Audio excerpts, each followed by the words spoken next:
વલસાડના નાની પલસન ગામે પુલના અભાવે લોકો જીવના જોખમે નદી પાર કરવા મજબૂર બની રહ્યા છે।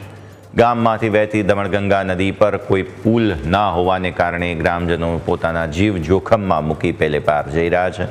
નદી પર પુલ ન હોવાને કારણે લોકો ટાયર ટ્યુબના સહારે નદી પાર કરવા મજબૂર બન્યા છે। સ્થાનિકો તંત્રને સતત રજૂઆત કરીને થાકી ગયા, પરંતુ નગરોડ તંત્ર જાગતું નથી, જેને કારણે લોકો પોતાના જીવ જોખમમાં મૂકી રહ્યા છે। સાહેબ, અહીંયા સમસ્યા એ છે કે પુલિયાનું કંઈ ઠેકાણું નથી અને લોકોને દવાખાને જવાનું હોય, સ્કૂલમાં જવાનું હોય કે પછી રાશન લેવા જવાનું હોય, કોઈ બી સાધન લેવાનું હોય તો ટૂંકના સહારે જવું પડે કાં તો લાકડાના સહારે જવું પડે છે। કોઈ સુવિધા નથી આજ સુધી અહીંયા। આ ગામમાં સાહેબ સમસ્યા એ છે કે અમારા ગામની મધ્યમાંથી પસાર થતી દમણગંગા નદી, જ્યાં મારું એક ફળિયું નદીની પેલે પાર છે, જેમાં 170 જેટલી વસ્તી છે।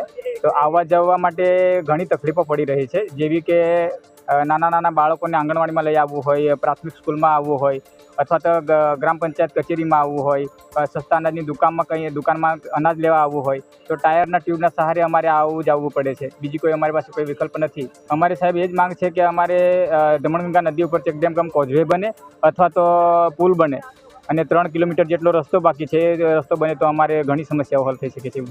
અમને નદી પાર કરવા ઘણી સમસ્યા પડે છે, કેમ કે ખેતરે જવા માટે આ ટૂપ પર બેસીને જવું પડે છે। પછી કંઈક દવાખાનાના અર્થે સ્ત્રી મહિનાવાળી હોય, અન્ય બીમારી હોય તો ટૂપ પર જ બેસીને જવું પડે।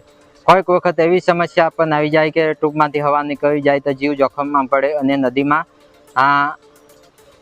ડૂબી જવાય, એવી ઘણી પણ અમે જીવ જોખમમાં મૂકીને નદી પાર કરીએ છીએ।